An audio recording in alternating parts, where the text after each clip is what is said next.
What is up, everybody? We are back here for the King Film Sports NFL Week 13 picks, predictions, and betting locks here after we had a pretty wild weekend of football here from Thanksgiving, Black Friday, all the way to Sunday and Monday here. So let's get into the recap of the week. And big stunner on Thanksgiving morning as the Packers upset the Lions in that one. But overall, there were not many upsets on the week. I took the Bengals as a slight underdog against the Steelers. That did not hit.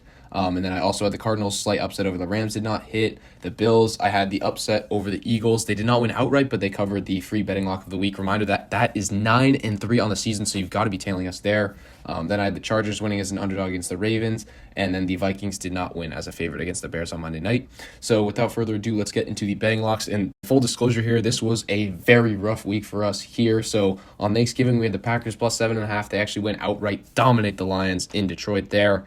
Then we had the Commanders plus 11, was looking good for the first half, but then the Commanders just didn't score in the second half, and the Cowboys go off at a pick six in there. It wasn't even close. And then the Niners Seahawks under 43 doesn't hit by 1 point. There were 44 total points scored in that one, so that was pretty tough there, especially with a Brock Purdy pick six. I thought we should have covered that one there.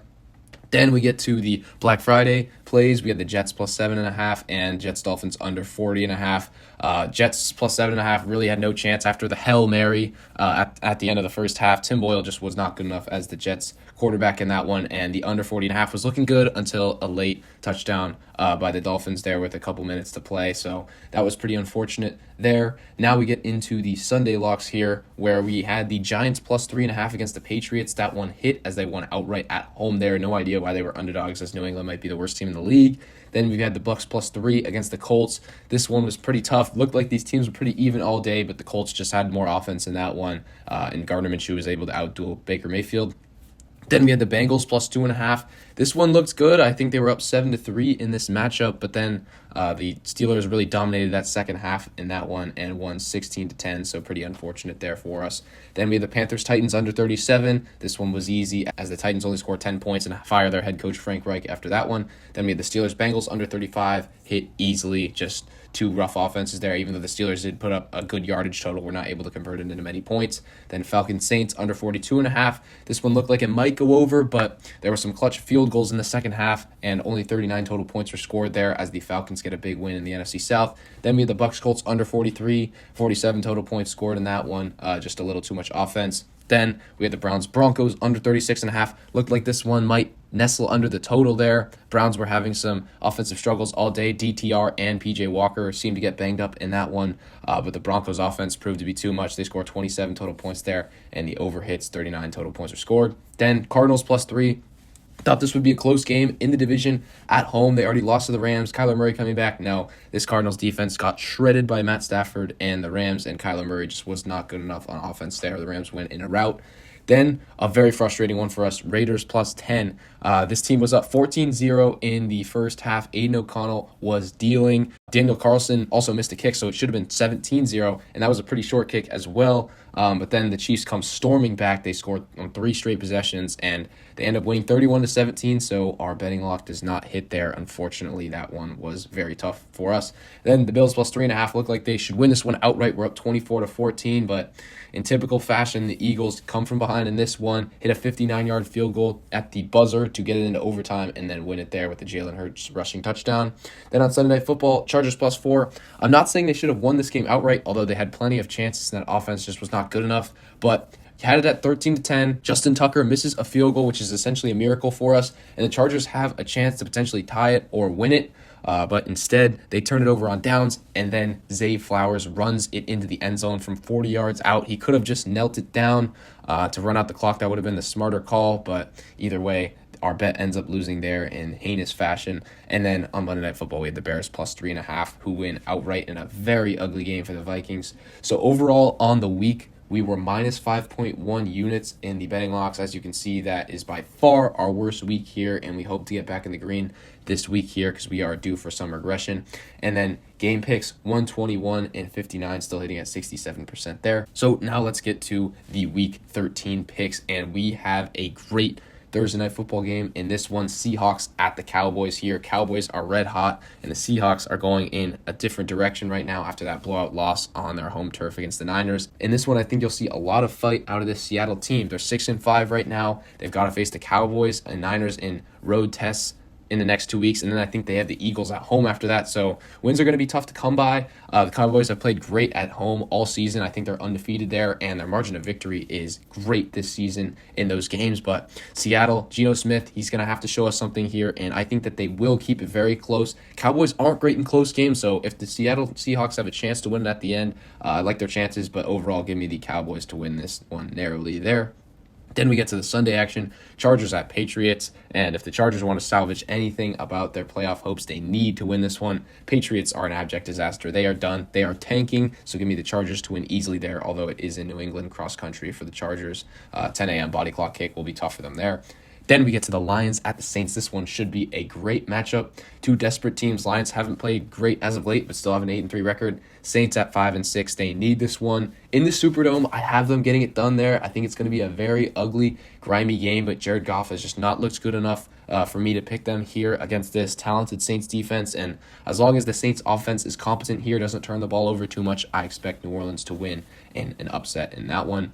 Then we get to the Falcons at the Jets. Give me the Falcons to win here pretty easily. I know they didn't look great last week, even in the win against the Saints. As long as that offense can do something, they are better than this Tim Boyle Jets team. I have no clue why the New York Jets are going with Tim Boyle. I know Zach Wilson has been horrible, but maybe you could try out Simeon or give Wilson another chance because Boyle is horrible at quarterback. It almost seems like they're tanking at this point.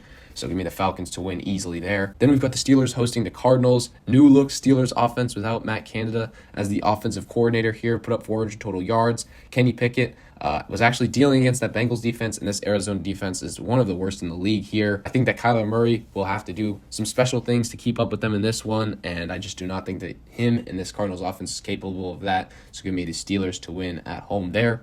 Then we get to the Titans and the Colts. This one will be big for AFC wildcard ramifications. Reminder that the Colts are currently in the playoffs at 6-5. Give me the Titans to get that upset on their home turf in Nashville over this Colts team. I think that this Colts team is riding a little bit too high. And Titans at home this season, they are 4-0 in all of their games, neutral site and road. They are 0-7 here, so I like the Titans to get this win. I think Will Levis is able to outduel Gardner Minshew in that one, although it will be very close. Then we get to the Dolphins at the Commanders, and this might be the last stand for the Commanders as they are 4-8 here. They looked like a frisky contender at one point in the season. They played the Eagles close twice, but then after that blowout loss to the Cowboys, I think that might be all she wrote. We'll see here because the Dolphins could do something similar, but Commanders could put up some points in their own right, so we'll see, but give me Miami there as the better team. Then we get to a very good matchup for the AFC wildcard here. Broncos at Texans. Give me the Broncos in a slight upset in that one. I like the way that that defense has been playing. Them versus CJ Stroud is going to be one of the matchups of the week here. Excited to watch that. And I just think that Russell Wilson, as the game manager on this offense, has been doing pretty well, taking advantage of the turnovers, not been turning the ball over in their own right. So I think that the Broncos continue their winning ways here. 5-game winning streak coming into this one, and I think they upset the Houston Texans there.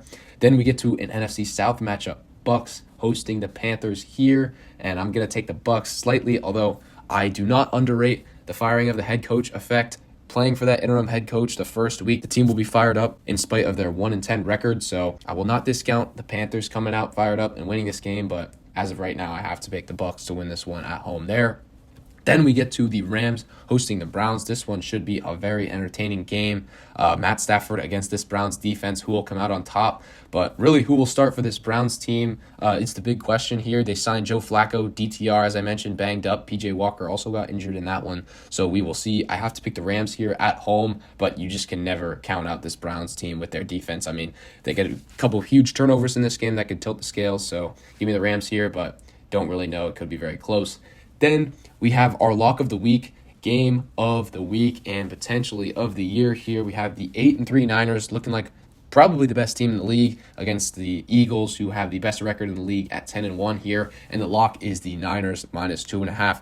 Was a bit surprised about this line coming into this game the past couple of weeks. I had been perusing the look ahead lines, and it had the Eagles about -2, -2.5, and it was slowly going down. And then I think it was Niners +1 on Sunday, and then it immediately got bet up to this number, -2.5, might even go to 3 at this point, which is very surprising considering it's in Philadelphia. But I think that just shows the confidence that the bettors have in this Niners team at this point. Also coming off of some long rest, this defense has been ferocious since they added Chase Young after that bye. 3 straight wins, and they are absolutely eating, sacking the quarterback here. And I think that this Niners team has traditionally had some trouble defending against mobile quarterbacks here, but Jalen Hurts is a bit injured in this one, and they also did play about 70 minutes of hard football against the Bills. Yes, they did pull it out in that one, and they have been winning a lot of these close games this season, but I think that they are due for a loss. And the Niners, coming off of that tough NFC Championship loss, and that one where they basically didn't have a quarterback, and that one, I think that they will be very motivated to win this one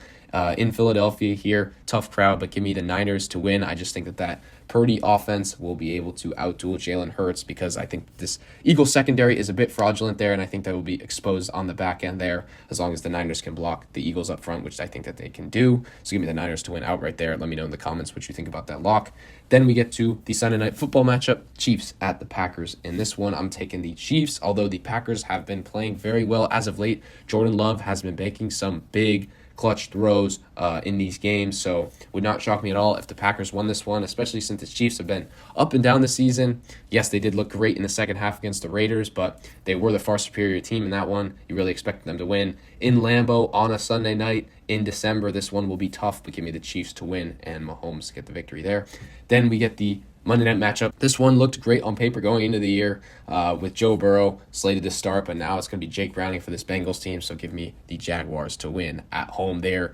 Big win for them last week over the Texans. Trevor Lawrence played pretty well. He's been pretty inconsistent all year, but I think that he has been getting better the past couple of weeks here, so I think that their offense will be able to get the job done against this Bengals team in that one on Monday night. So with that being said, let me know what you guys think of the betting lock and the predictions down below in the comments. Be sure to join the Discord, top link in the description for winning betting picks in college basketball, NFL, and college football there. And with that, I will see you all in the next one.